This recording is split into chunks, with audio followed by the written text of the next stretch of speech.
Eh bien bonjour, voici Serge d'Oregon Classic, venu vous présenter aujourd'hui un magnifique Ford F250 XLT de 1993.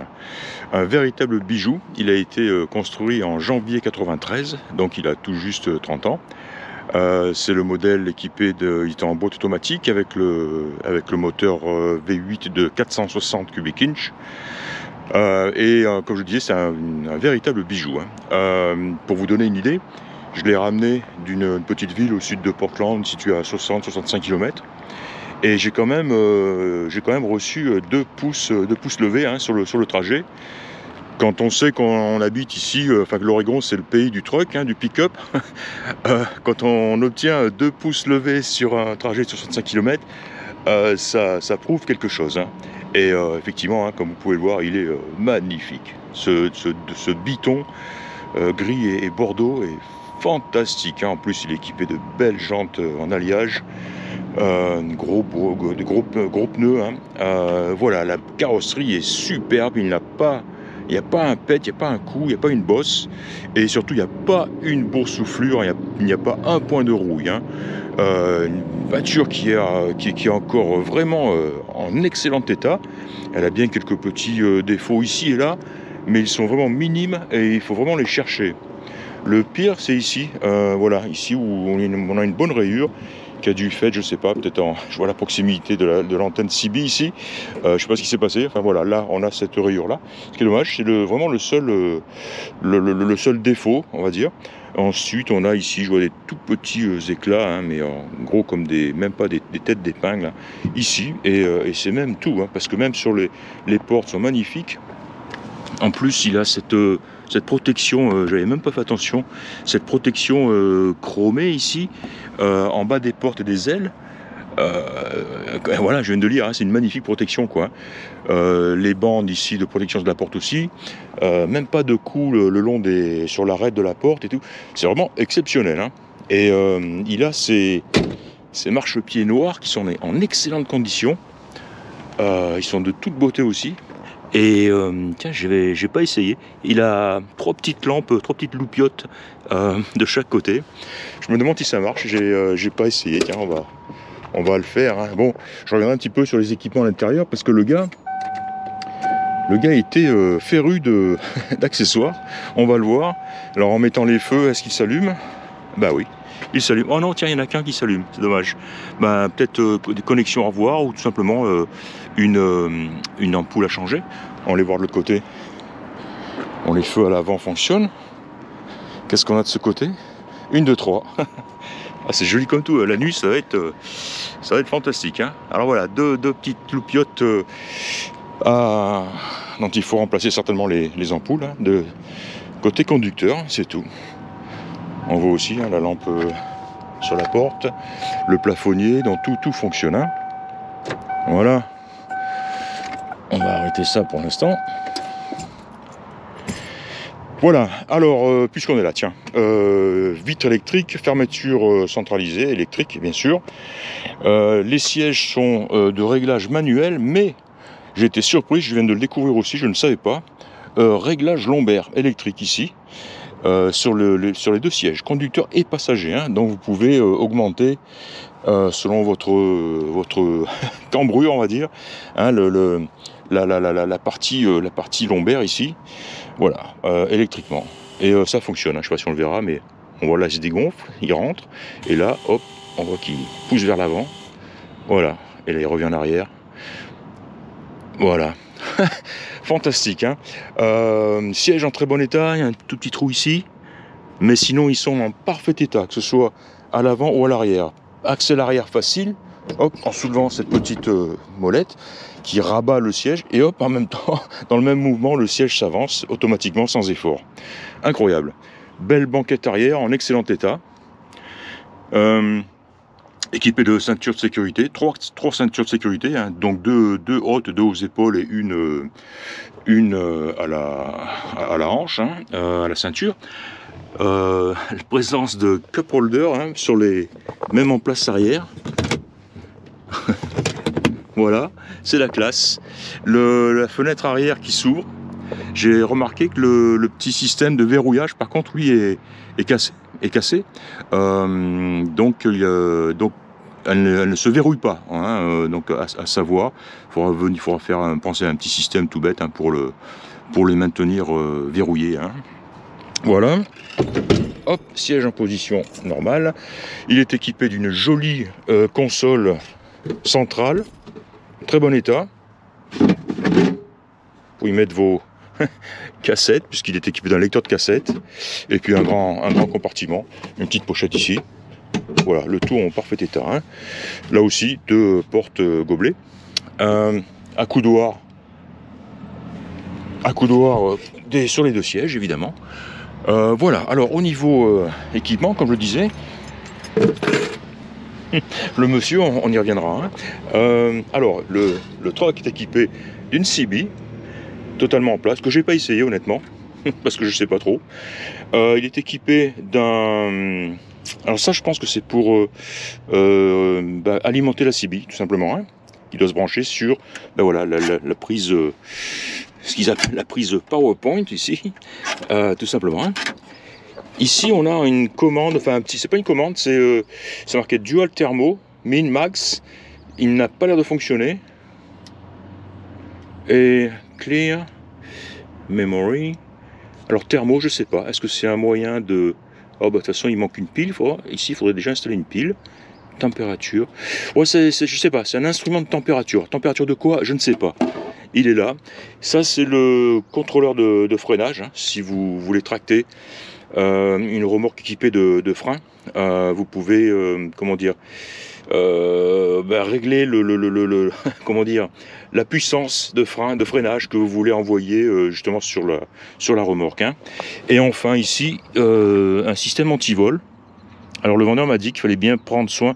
Je pense que c'est je ne savais pas trop hein, comment ça marchait. D'après lui, il m'a dit que le pick-up appartenait à son père. Je doute un petit peu, enfin bref, ça c'est une autre histoire. Mais il m'a dit qu'il fallait bien prendre soin de pousser cette languette, cette tirette ici. Je pense qu'en l'enlevant, on doit être en position anti-vol finalement. Et en la remettant, ça permet donc d'utiliser le véhicule. Donc bien prendre soin de pousser vraiment cette languette complètement au fond embuté, on va dire. Hein. Voilà, enfin, c'est ce qu'il m'a dit. Hein. Moi, je n'ai noté aucun problème du tout. Hein. Accès au fusible ici. On a 2 réservoirs avec contrôle ici, hein, sélection des réservoirs, bien sûr, qui font changer la jauge, hein, l'indication de la jauge en concordance. On a un compteur de vitesse qui fonctionne. Un changement de vitesse à la colonne avec overdrive. Donc vous êtes en position overdrive permanente, sauf quand vous désenclenchez la vitesse supérieure, qui je pense doit être une 4e, voire une 5e. Je pencherais plutôt pour une 4e. Hein. Enfin, voilà, ce qu'on appelle l'overdrive. Enfin, en appuyant sur ce bouton, vous avez un voyant qui s'allume aussi pour vous signaler que vous êtes en overdrive désenclenché, on va dire. Et voilà, et donc vous rappuyez pour repasser en overdrive. Autoradio Ford, cassette. Système de chauffage, clim, désembuyage fonctionne. La clim, bien sûr, ne crache pas d'air froid. Classique, hein. C'est un ancien système à l'ancien réfrigérant, le R12. Il n'a pas été évolué, hein, passé au 134A. Et voilà, on sent de l'air chaud tout simplement. Hein. Au tableau de bord en parfait état, pas de fissure, pas craqué, rien du tout. Hein. Il est vraiment joli. Hein. Et une boîte à gants aussi, vide, mais en très bon état. Voilà pour ce qui est de l'intérieur. La moquette est en bon état. Hein. On voit des nuances de couleurs, on va dire, mais on ne note pas une usure excessive. Hein. Donc il ne faut pas y toucher. Le ciel de toit est en très bon état aussi. Et la bonne nouvelle, c'est qu'il ne pendouille pas, puisque c'est souvent le cas sur ces modèles. Hein. Voilà, j'ai parlé de l'arrière, vitre électrique, j'en ai parlé. Voilà pour ce qui est de l'intérieur, et vous noterez en passant hein, l'excellent état, la propreté des intérieurs de porte, un joint d'étanchéité, un bon gros joint d'étanchéité en excellent état. Le voici d'ailleurs. Et regardez bien comme c'est propre vraiment partout, hein. Ça c'est l'ouverture du capot. Ça c'est le frein à main évidemment. Ben, le frein à main, le frein de parking. Voilà. Très bel intérieur. Et j'en ai pris plein de photos. Ben, non seulement déjà parce qu'il est énorme, donc on prend plus de photos, mais aussi pour le plaisir, parce qu'il est vraiment photogénique. Et chaque détail que je regardais me faisait dire la vache, qu'est-ce qu'il est beau, quoi. Vraiment content de cet achat. Tiens, on va parler de la benne. Alors, très bon état. On le voit ici, hein, mécanisme en super état, pas de rouille, hein, là où on a l'habitude de la trouver. Vous voyez, j'ai pris pas mal de photos aussi. Une ridelle donc en excellent état. La benne elle-même aussi, elle n'est pas complètement cabossée, elle n'est surtout pas rouillée. On peut même le voir ici.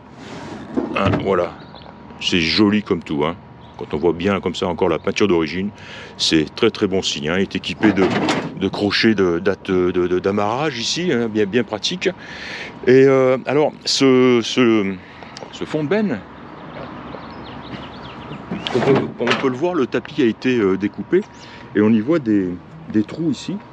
Ce pick-up a été utilisé modérément d'après le vendeur, mais encore une fois, ce sont ses mots. Mais de toute évidence, il a été utilisé pour tirer ce qu'on appelle un fifth wheel. Les fifth wheels sont ces énormes caravanes, bon, pas forcément énormes, enfin bien souvent elles le sont. Hein, ces caravanes qui sont, comment dire, accrochées sur un gros système d'attelage dans la benne des trucks, hein, et non pas à l'arrière. Hein. Donc ce système d'amarrage, d'attelage a été retiré, de toute évidence. Hein. Et à mon avis, hein, c'est ce qui explique les découpes sur le tapis et puis la présence de ces trous sur le fond de benne. C'est tout à fait typique.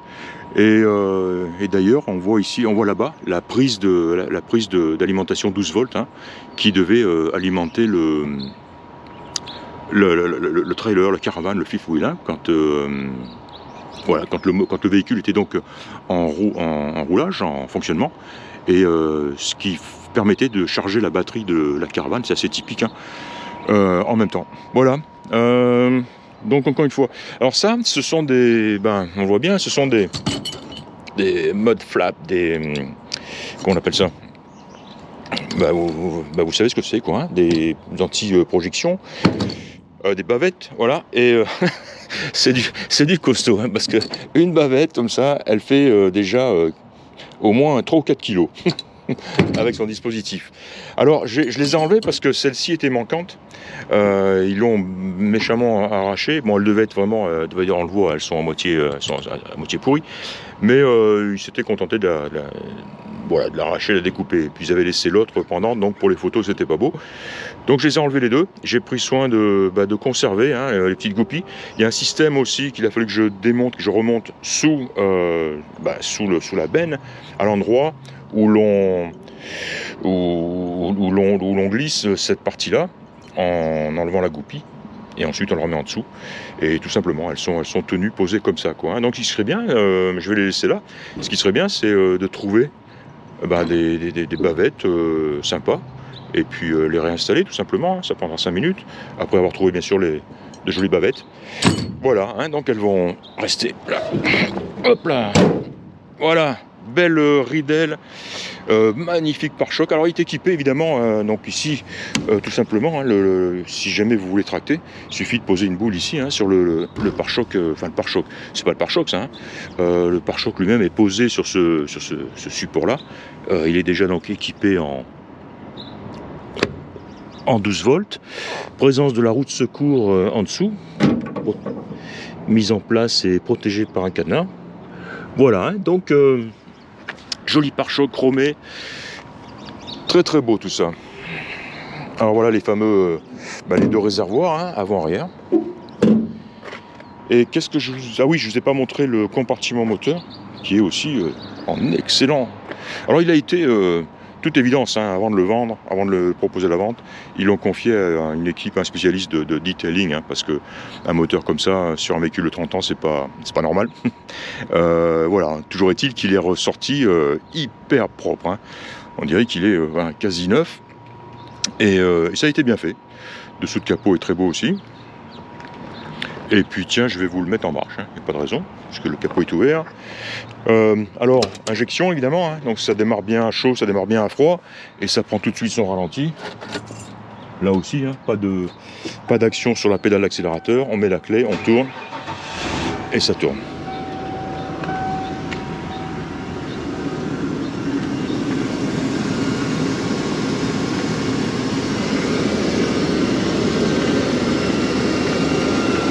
Donc on voit le système de clim est en place, le compresseur est en place, la courroie l'entraînant.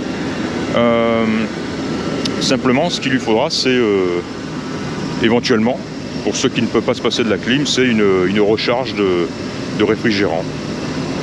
Voilà ici, je voulais mentionner que voilà, le R12 Fluid Under High Pressure, blablabla. Voilà. Jolie batterie qui a l'air récente, on voit des klaxons ici à trompe, à air, qui ne sont pas, on voit le petit compresseur et les deux trompes ici. Donc klaxon pas d'origine. Voyons ce qu'il donne.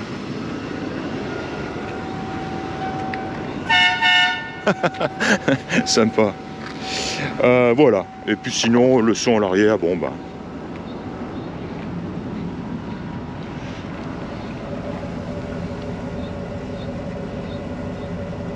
Voilà, gentil quoi, un petit ronronnement sympa.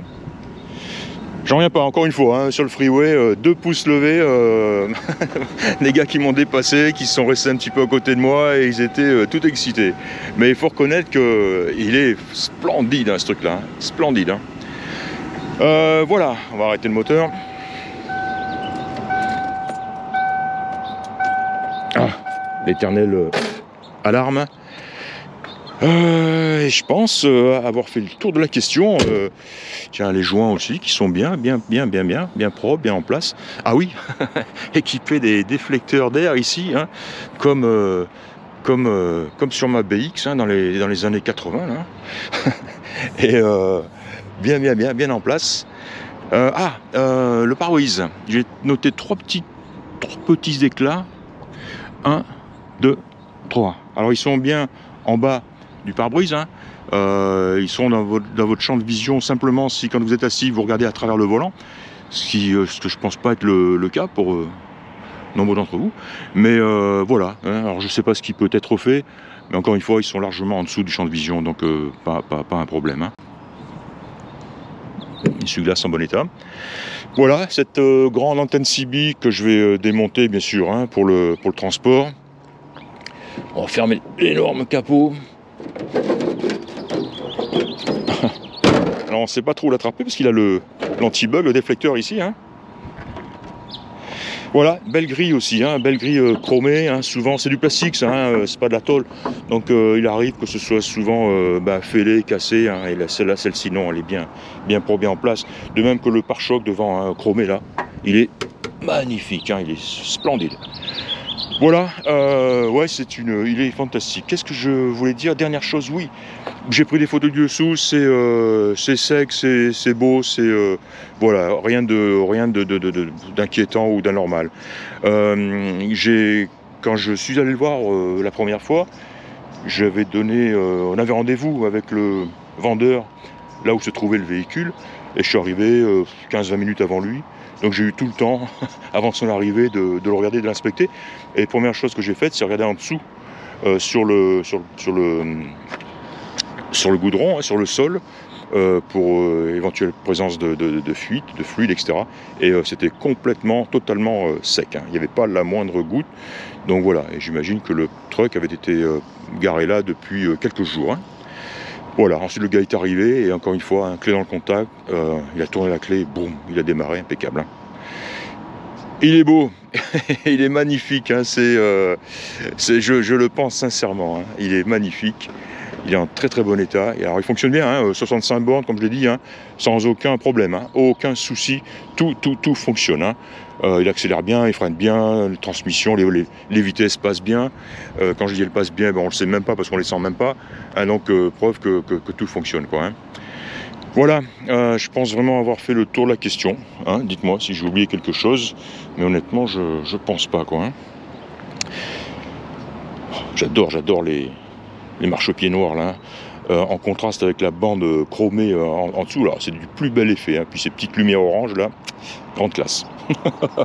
je m'éclate. Bien, voilà, je pense avoir fait le tour de la question, hein. Je vous ai donc présenté un Ford F250 XLT de 1993. J'espère que vous aurez apprécié cette inspection. Je vous remercie de m'avoir écouté. Je vous dis à très bientôt. Au revoir.